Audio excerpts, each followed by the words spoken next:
The boldness and the confidence we have in every situation depends upon not just on who we are, but also on who's with us.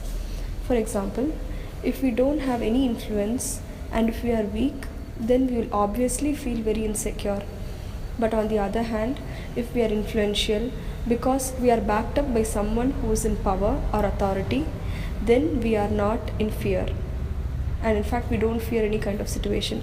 For example, the children of the richest person in the world, they won't be fearing or worrying about having the next meal or whether they can pay their school fees or not. The friend of a minister won't be worrying whether he can get a seat in his preferred college. Who's with us determines how we face the situations. But sometimes, although we are backed up by someone great, it is still possible to worry or be anxious if we don't know the worth of who's with us.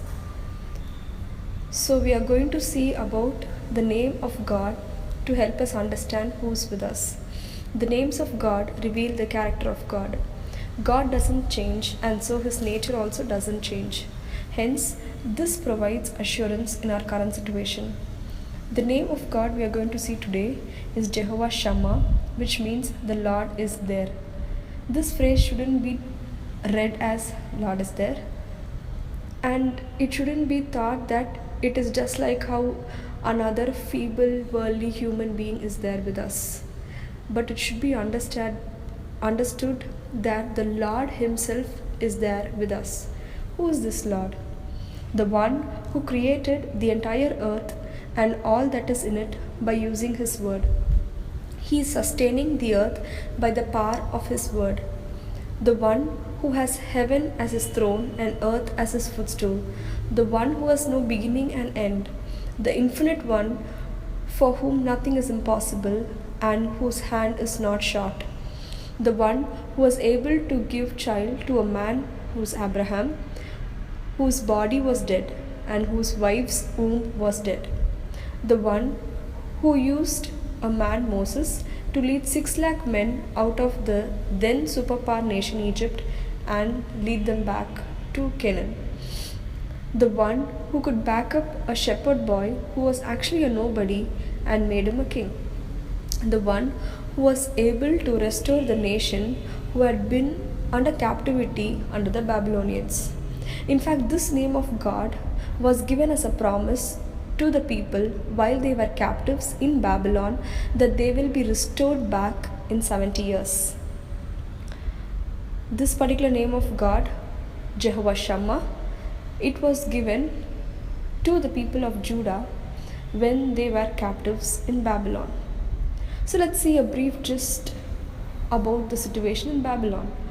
Nebuchadnezzar, a powerful ruler, famed for the hanging gardens of Babylon, he came to Jerusalem several times as he sought to spread the reach of his kingdom. The Judeans, they traded, they ran businesses and helped the administration of the Babylonian kingdom once they were taken as captives. They were free to go about their lives, they were not slaves, but still they were living under another kingdom. They were living under another king.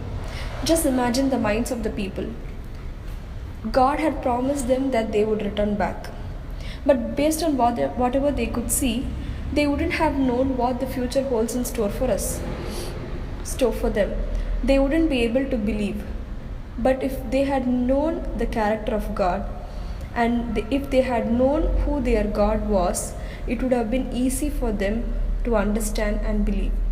This is why Ezekiel pens the last verse of his book in Ezekiel 48:35, saying, "And the name of the city from that time on will be the Lord is there."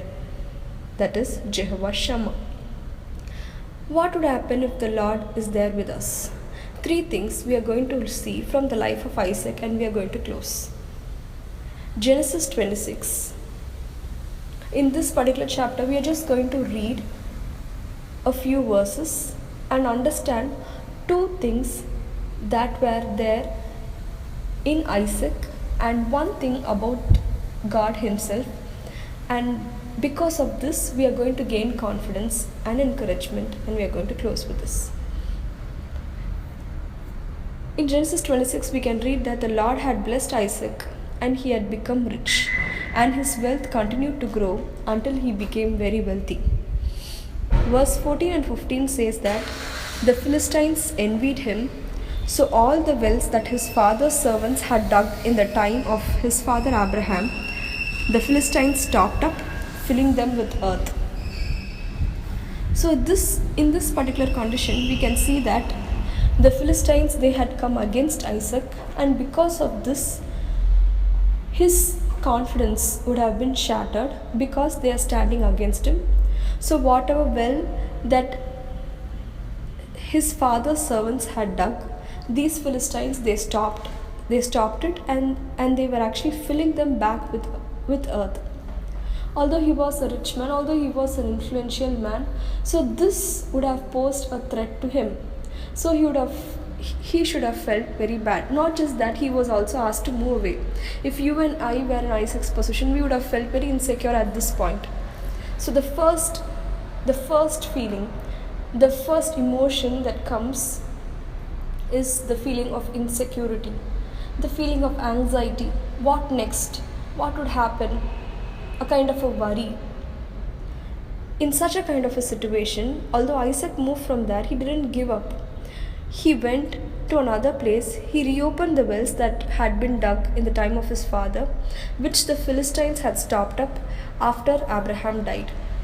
Isaac's servants also dug valley and discovered a fresh well of water, but the shepherdess there, they quarreled and they said that the water was theirs. So the first issue was that these Philistines, they had stopped the use of the well by putting mud inside the well. And now, because Isaac had the confidence in God, he's trying to restore back, he's trying to dig the well back, and he's trying to overcome the insecurity because he knew that the Lord was with him. He was literally having the confidence in God, and so he was able to endure such situation. But now the problem is not over. Again the Philistines are coming. When Isaac's men, they have dug a fresh well, these people are coming and claiming that the water is theirs. Not just one time, the second time also. He's moving away from there, and still they are claiming, once the well is dug, they are claiming that the water is theirs. If you and I were in such situation, we would have felt, when will this end? Isn't there an end to all of this? I am righteous. I'm just doing whatever I can do so that it goes in a right fashion. I'm doing just the work. I'm not harming anybody. But still every kind of problem comes to me. Why is this happening? When will this end? Such kind of thoughts would have flashed our minds if you and I were in Isaac's position. We would have thought, isn't there a solution for all this? Is God there with us? Is He seeing all this and allowing? Why would He allow all this? Because He is the one who promised Abraham that He would be with him, He would be with this generation. But now, what is all this that is happening? Might be these thoughts would have run, but Isaac would have known who the God he serves is. He knew that the Lord was with him and God was faithful, and He delivered Isaac. In verse 22, we can read that he moved on from there and dug another well, and no one quarreled over it. He named it Rehoboth, saying, "Now the Lord has given us room, and we will flourish in the land." So the beauty is that in both the situations, the first situation when there was a feeling of insecurity, still Isaac knew who the Lord was, and so he was able to win over such situation. And the second situation, when he didn't know when such a kind of situation would end, still he was having his confidence on the Lord, and God was faithful enough to put an end to this problem. The story doesn't stop here. Here, another beautiful incident happens. The Lord Himself encourages Isaac, And he says that he was with him, that the Lord was with him, and God encourages him, saying, don't be afraid. That is the very nature of God. Our God is not just someone who's there somewhere else and who doesn't care about his people. He is a very personal God. He loves to connect with his people. He wants to encourage us. He wants to motivate us. He wants to pat us on our back and say that everything is gonna be okay. He doesn't want us to be in insecurity. He doesn't want us to worry or be anxious. God is not a sadist as some people think. God always wants us to be happy and well and prosperous and good. He always wants us to be near Him. He always wants us to be good. Although we might undergo persecutions for His name's sake, still, God doesn't want us to fear. Fear doesn't come from the Lord. The situation might fear us. The situation might seem as though there's going to be an end. But because God is there with us, we have a hope. We have a hope for the future. We have a hope to face tomorrow. Because our God lives, because Jesus lives, we can face tomorrow. We can face our uncertain days because He's alive. So this is how God is encouraging Isaac, saying that he is with him and that he doesn't have to be afraid. This is the same encouragement that you and I have today. We are not backed up by a small little child. We are not backed up by an adult who can carry a ton of weight. No, we are not backed up by a set of people who can fight hundreds of people. No, we are not backed up by a rich person who can buy anything and everything with his money. No, we are not backed up by a person who's influential in terms of power and authority and position.